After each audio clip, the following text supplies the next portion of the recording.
criminals have obviously, I say all the time, I'm like, they're not going to go and get an honest job. They're going to try and figure out how to make money elsewhere. Hello, everyone, and welcome to the CyberWire's Hacking Humans podcast, where each week we look behind the social engineering scams, the phishing schemes, and the criminal exploits that are making headlines and taking a heavy toll on organizations all over the world. I'm Dave Bittner from the CyberWire, and joining me is Joe Kerrigan from the Johns Hopkins University Information Security Institute. Hello, Joe. Hi, Dave. We've got some good stories to share this week, and later in the show, my conversation with Stacy Nash. She's head of fraud and central operations at USAA. We're going to be discussing romance and sweetheart scams. So what's a con game? It's a fraud that works by getting the victim to misplace their confidence in the con artist. In the world of security, we call confidence tricks social engineering. And as our sponsors at KnowBe4 can tell you, hacking the human is how organizations get compromised. What are some of the ways organizations are victimized by social engineering? We'll find out later in the show.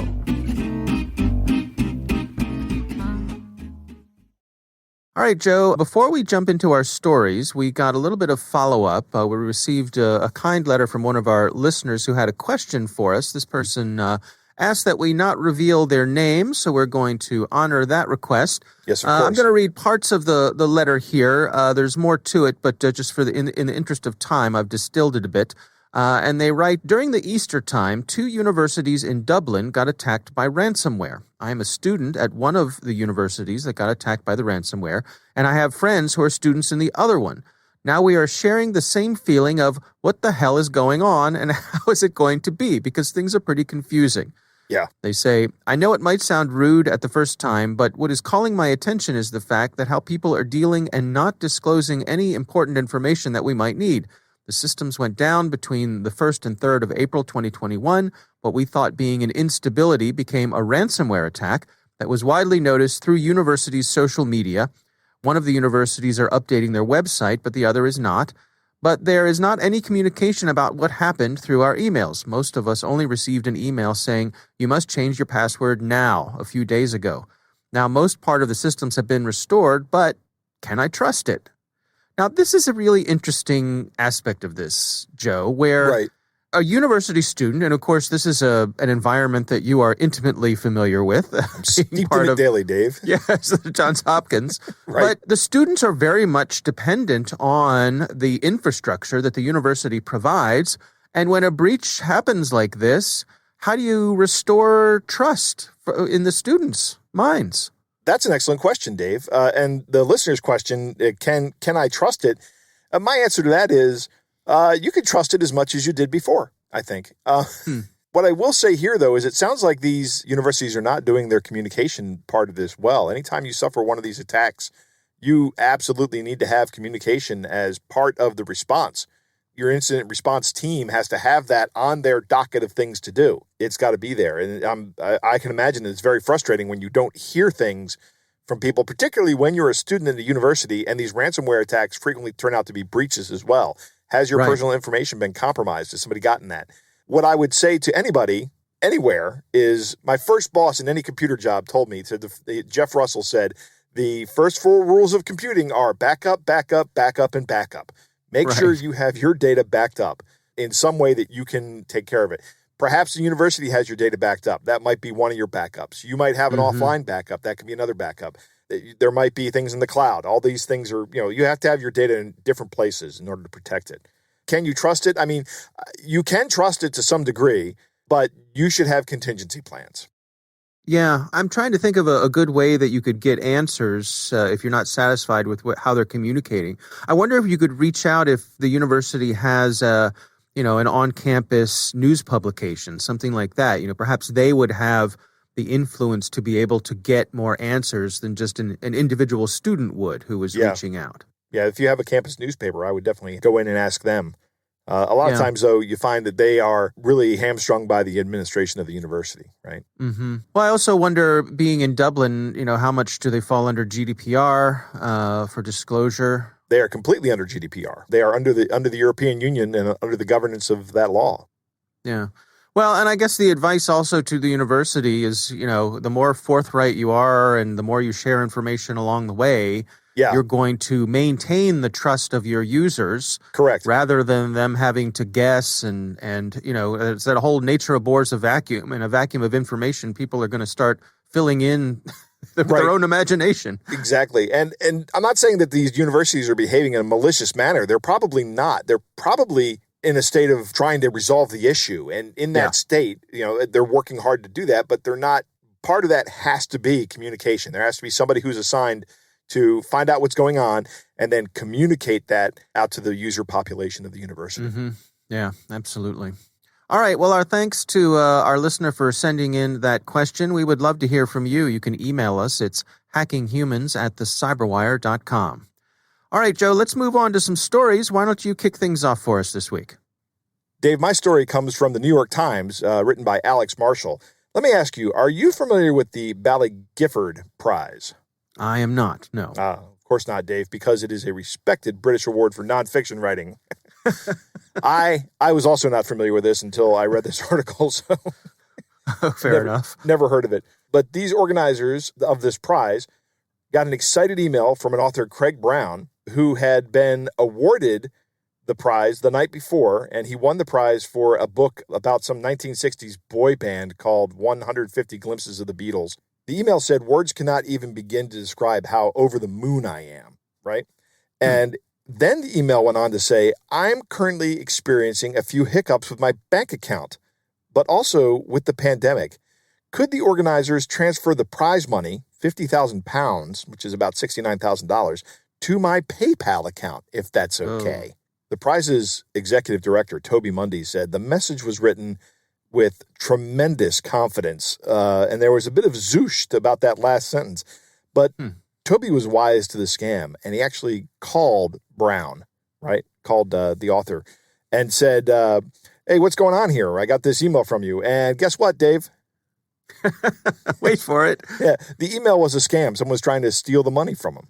So Toby Mundy did exactly the right thing here. He picked up the phone, called the author, and said, You're asking me to send this money to your PayPal account? And the author was like, "No, I wouldn't ever do that. Just write me a check." He goes, "Good. I caught the scam in process, and now I'm not falling for it." But over the past year, at least 5 British book prizes have been targeted by the same scam. And in March of 2020, the Rathbones Folio Prize, I love these British names, said £30,000 went to a scammer posing as author Valeria Luiselli, who had just won the award for her novel, Lost Children Archive. And that organizer had to find another £30,000 to pay Luiselli because they had sent the money to a scammer. Wow. And they said they absorbed the cost by cutting costs elsewhere. So I don't know what that means. Did they have to fire somebody because of that? Who knows? Yeah. No matter what, it's not good. Yeah, it's not good. I mean, anytime £30,000 leaves your bank account, it's bad. Right? Mm-hmm. The scammer does not appear to have targeted any prizes outside of Britain, and the National Book Awards in the United States and 5 other awards in the United States have not been contacted, nor has the Nobel Institute, and they run the Nobel Prize for Literature. Susan Swan, who's a novelist who helped found the Carol Shields Prize for Fiction in North America, is quoted in this article, and she says, "Literary phishing is a diabolical cybercrime because most of us expect fraudsters to be working elsewhere and not reading about books." This is the hackers are not interested in me argument, right? Right. And one of the first things I tell people when I'm talking to them is, hackers are interested in you because you have money. You have money, and that's what they're out to do. They're out to monetize their activity, just like everybody else in the world, except rather than being legitimate operators, they're criminals, and they're going to try to steal money from you. Swan goes on to say, "We'll solve the problem by issuing checks to our winners and avoid online payments." I think that's a great solution. That's the perfect solution for this. Don't do anything other than write a check. Well, it sounds like we've got a fraudster who has hit on something that works. I don't know if it's an individual or a group or whatever, but they seem to be making their way through this community. And I suppose at some point, word's going to get out into the community, and if it hasn't already, and the fraudster will have to move on to a different community. But they've clearly keyed into a technique that is effective. Right. They've done this 5 times and gotten £30,000 out of it, which is a lot of money, and they don't know where this fraudster is, but they think he might be in Britain. Who knows? Mundy said they reported the matter to the police, but this is interesting. Nobody at the police responded. Before that, he tried catching the fraudster himself. He asked for a phone number so he could confirm some details, but of the PayPal transfer, but the scammer never wrote back.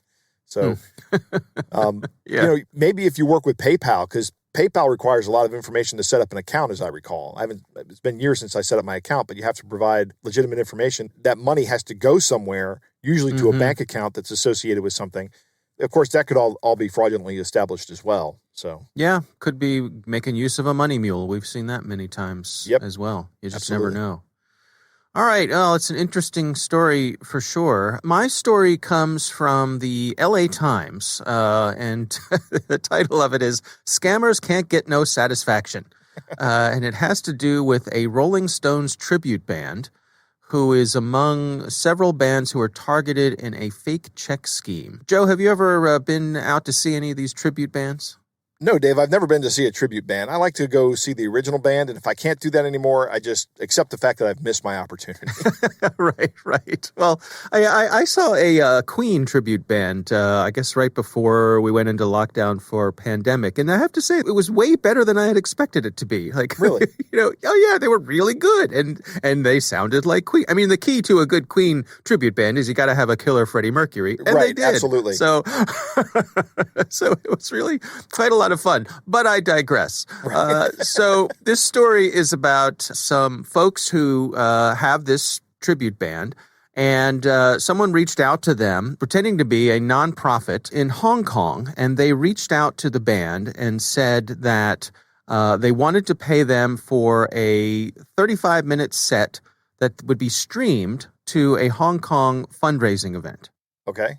But it gets a little more complicated than that because the folks who claim to be running this foundation in Hong Kong were going to pay the band $30,000 for the set, which the band was pleased with. That's it was a good payday for them. Right. But they were also going to send the band an additional $75,000, which they wanted the band to donate to the foundation. So the sweetener here was that the band would then be able to take credit for a charitable donation, which would be good for the band. It would be helpful for their taxes and all that sort of thing. The folks who wrote this article spoke with a talent agent who said that this sort of thing is not unusual, that folks providing extra funds for an artist to donate to charity, it's not unheard of. Said he's negotiated similar deals for other clients. Okay, so this is something that actually goes on in the music industry. Evidently it does, yeah. Okay. Yeah. So they received a cashier's check for $101,000, and the person representing the band said, "I was expecting a bank wire. A cashier's check made the whole thing a little sketchy. The check was drawn on an account from Commerce Bank, and it was sent via FedEx from Long Beach, California, not Hong Kong." Mm-hmm. So the person went to a Bank of America branch to deposit the funds into the client account, and he told the teller that he was suspicious about the check's authenticity. And the bank teller ran a couple of checks and said, "The check's good." Huh. So the band's rep emailed the foundation, said that he deposited the check. The foundation responded and said that he needed to wire the $75,000 donation immediately, that very day. Right. Now, the representative of the band was really suspicious, so he contacted Commerce Bank and shared a copy of the check, and they said it was definitely a fraudulent check. They even got the font on the check wrong. Okay. So he contacted the FBI. In the meantime, the foundation is becoming more and more aggressive, insisting that the $75,000 be wired right away. Right. They said if he didn't send the money that day, they would stop payment on the check, and they also said there were children who needed the funds, Joe. Children who needed the funds. They're hitting on all the cylinders for your desire to help somebody, your desire to get some money, and maybe now they're trying to say, we're going to scare you a little bit. They're doing everything. Mm-hmm. Yeah. So it turns out that the whole thing was a check fraud scam.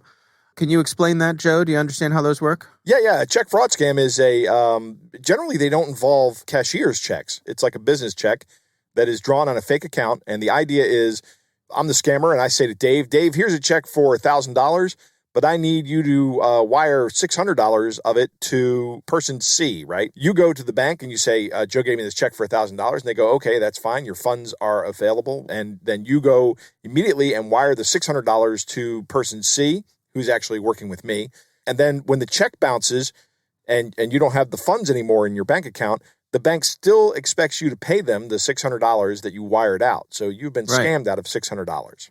Right. That $600 comes out of your account. Correct. Exactly. And the scammers get that. Yeah. So that's basically what was going on here. On a much larger scale, too. And evidently they were targeting several different music acts. There was another one called the Mariachi Rosas Divinas, which is an all-female mariachi band. They got tagged also. They were attempted to rip off about $55,000 from them. Huh. So these scammers seem to be taking advantage of the fact that these acts are looking for work. You know, they give them a very lucrative offer to do something that's streaming because you can't perform live in a lot of cases these days with COVID and everything. I mean, it's interesting, too, that this organization claims to be out of Hong Kong. The checks are coming from the United States. Again, it's possible that they're using money mules who have no idea that they're part of a scam. Hard to say. But in this case, both bands who are mentioned in this article ended up not actually being scammed. They had their shields up in such a way that they didn't fall for it. But that's good. You can see how it would be easy to fall for this. And it's just interesting to me that they're targeting these musical groups. They found a way to try to come after folks for some big money. Right. And again, you can't be thinking hackers aren't interested in me, right? These people aren't. They are. They're interested in you because you have money. Right. All right. Well, that is my story this week. Joe, it is time to move on to our catch of the day. Dave, our catch of the day comes from a listener named Constantine. He writes this first. He says, I enjoy the podcast and I find it not only useful, but entertaining as well. Well, thank you, Constantine. Very nice. Here is a seasonal fishing email from the Great White North. Sorry, had to throw a sorry in at least once, but typos, weird punctuation, and the way it was written don't make it any more believable. You can read it on the air, but Dave, you must do a Canadian accent, eh? Shouldn't that be sorry? Sorry. Right. Sorry. So, okay. Are you ready, Hoser? I'm about to do it, yes. Okay, so you have a tax refund of Canadian $4.58 waiting for your previous revenue records. You received a letter from Canada Revenue Agency to make a refund to your account. Unfortunately, we were not able to process your information because the details we have did not match, Hoser. Due to this issue, we have to re-verify your information. Make sure you complete the form correctly, as any mistake will take more time to process, and your tax refund will be processed within 6 to 9 working days as claimed. Sign in, privacy and security, legal, accessibility. Okay, right? Right. So that's a short and sweet one, Dave. It gets right to the point. And Constantine is absolutely correct here. The punctuation makes this just almost unreadable. If anybody that listens to this, if you read this out in your head exactly as it's written, it quickly becomes obvious this is a phishing email. They're just trying to get you to go to this website and enter your credentials, probably for the Canadian Revenue Authority, whoever that is, and maybe file tax documents on your behalf to get some money out of the government. Yeah, who knows? All right, well, that's a good one. Thanks to Constantine for sharing that with us. We do appreciate it.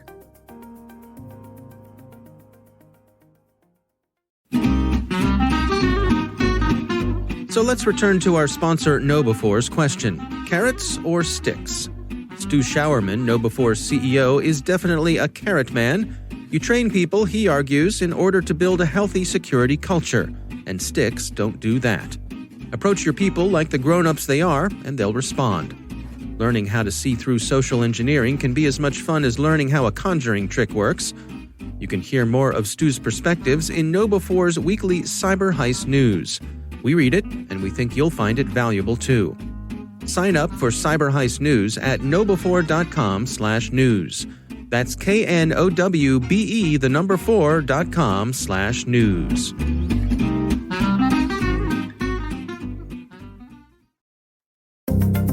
All right, Joe, I recently had the pleasure of speaking with Stacy Nash. She is the head of fraud and central operations at USAA. And we focused on romance and sweetheart scams. Here's my conversation with Stacy Nash. Scams in general across the U.S., but quite honestly across the world, have increased over the last few years. If you think about going back to the infamous Target breach and some of the breaches that happened a few years ago, it was all around card data. And ultimately, over the course of the last few years, as we've kind of moved to chip and we've kind of closed that lucrative opportunity for criminals. Criminals have obviously, I say all the time, I'm like, they're not going to go and get an honest job. They're going to try and figure out how to make money elsewhere. And scams have been actually something that they've kind of moved towards over the course of the last few years. Various things, I would say, employment scams. They're also opportunistic. So if you think about some of the pandemic and the virus, there's been a lot of scams around PPE and even some of the vaccine and romance scams. So romance scams goes back to a few years ago. You heard about the emails that would come from a prince from a far off land. And it would be anything from, you know what, I want to come to your country, but I need your help. And this is what it's going to look like. And sometimes it was romance, sometimes it wasn't. And then couple that with the last few years, the prevalence of online dating and social media and meeting people that you think you actually know who they are because they post this very realistic looking picture and they create this persona online and you talk to them for days, weeks, and months and you establish a relationship.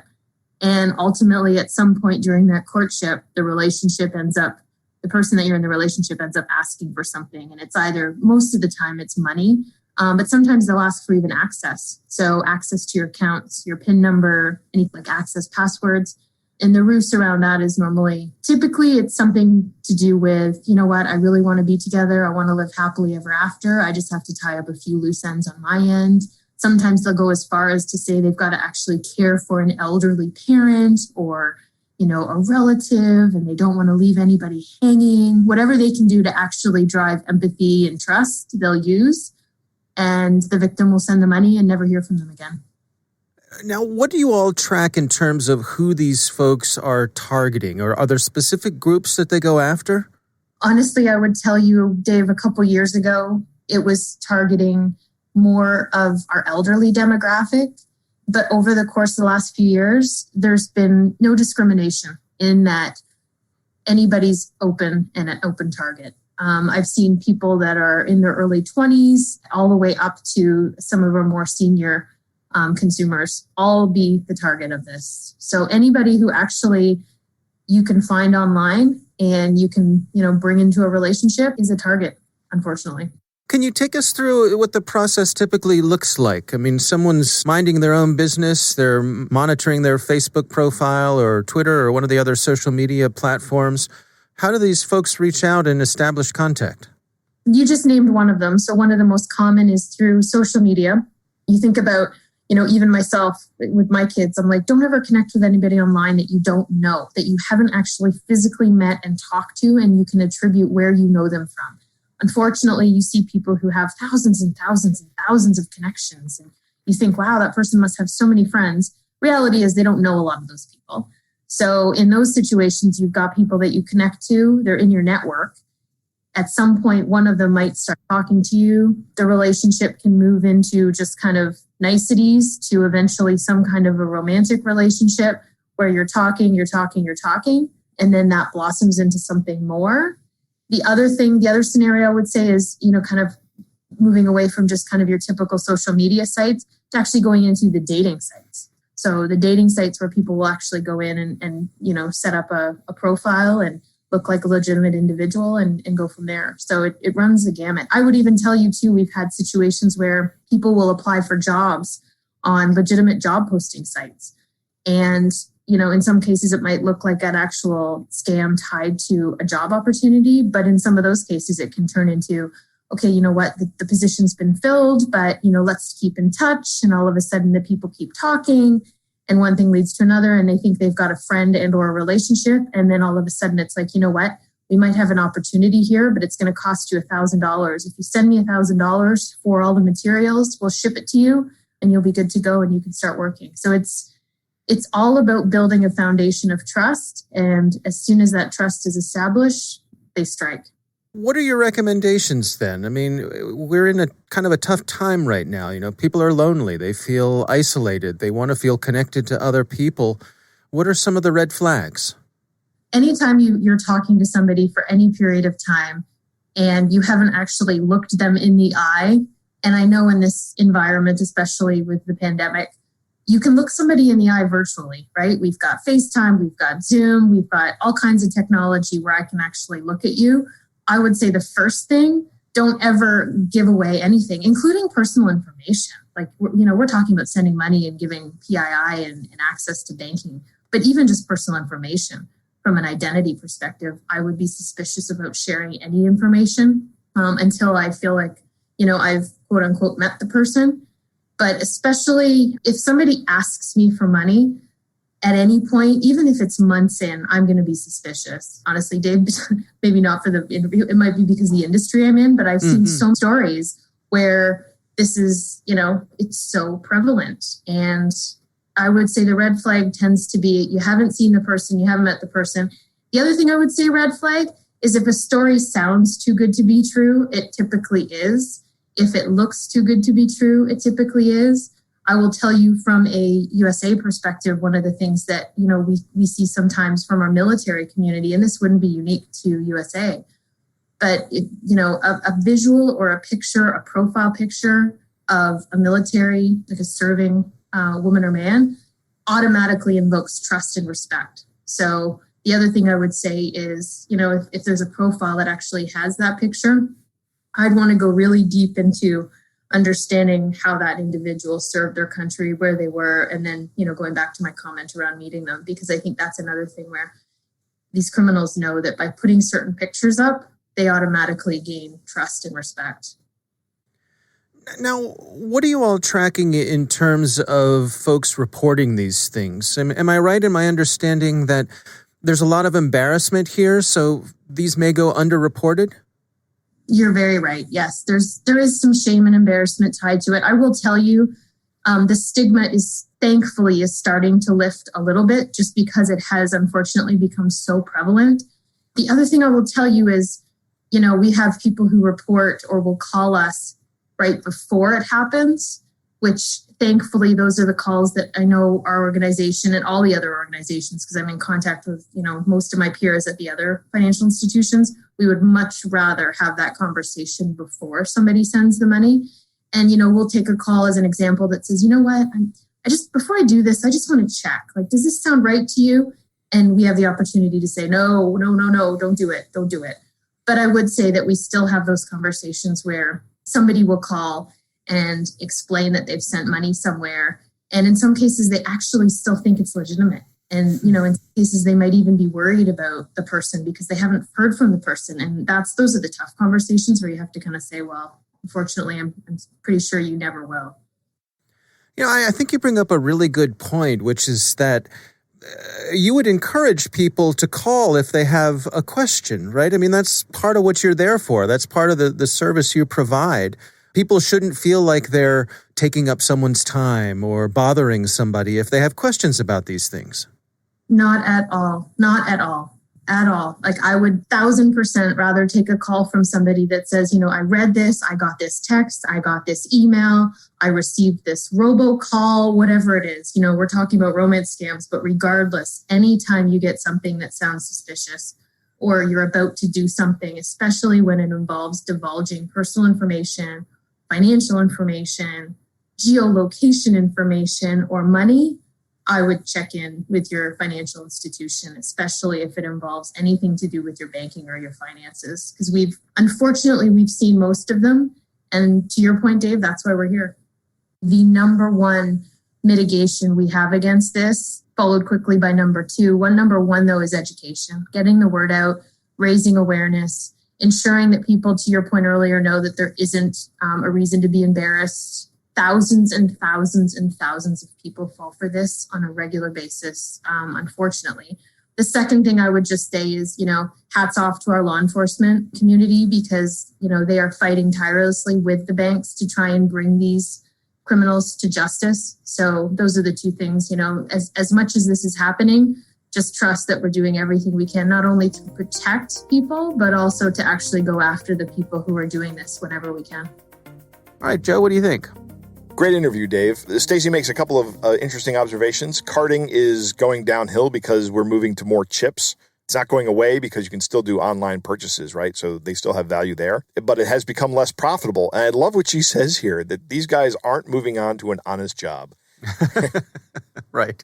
Stealing's so easy, and I'm so good at it. It's the only thing I know how to do, so that's what I'm going to keep doing.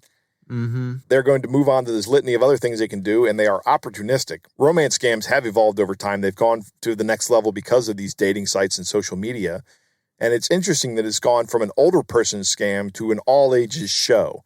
Mm-hmm. And I think that is due, again, in large part to the fact that you now have these dating sites and social media apps out there. The attack surface for romance scams has expanded exponentially with the advent of these technologies. Right. It starts slow, and this is a long game for a lot of these scammers. They have a pipeline.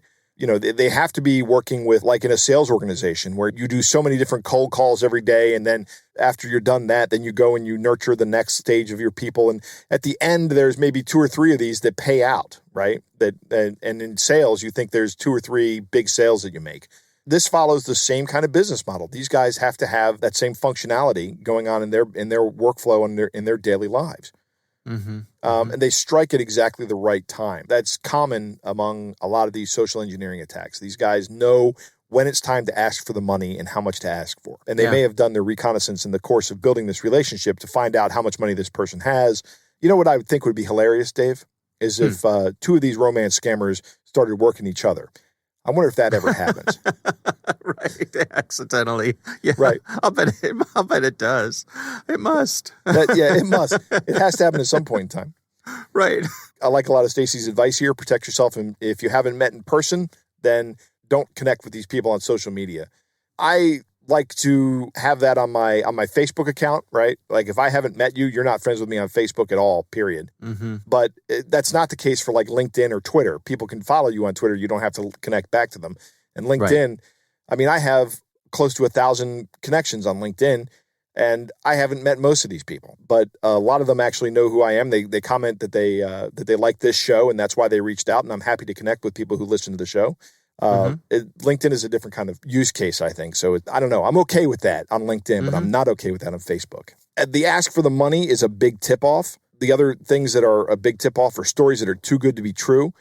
We had a story a couple weeks ago about the guy who was scamming people in Los Angeles, who was an entrepreneur, a Bitcoin investor, a Navy SEAL or Green Beret or something. I mean, all the things he added up was just too much stuff, too much good stuff. If you have a question, call somebody. I like what she says about that. I mean, she works for USAA, which is either a bank or a credit union. I can't remember which one, but I think it's a credit union. Call them up and say, hey, I think this might be a scam. Somebody's trying to get in. They're happy to hear that call. They love hearing that call much more than they like hearing the call, hey, someone just scammed me out of $10,000. Right. They would much rather get that first call. The number one prevention for this kind of thing is education. You just have to educate yourself and be educated. Know what's coming and be wise to the scam, if you will. Yeah, absolutely.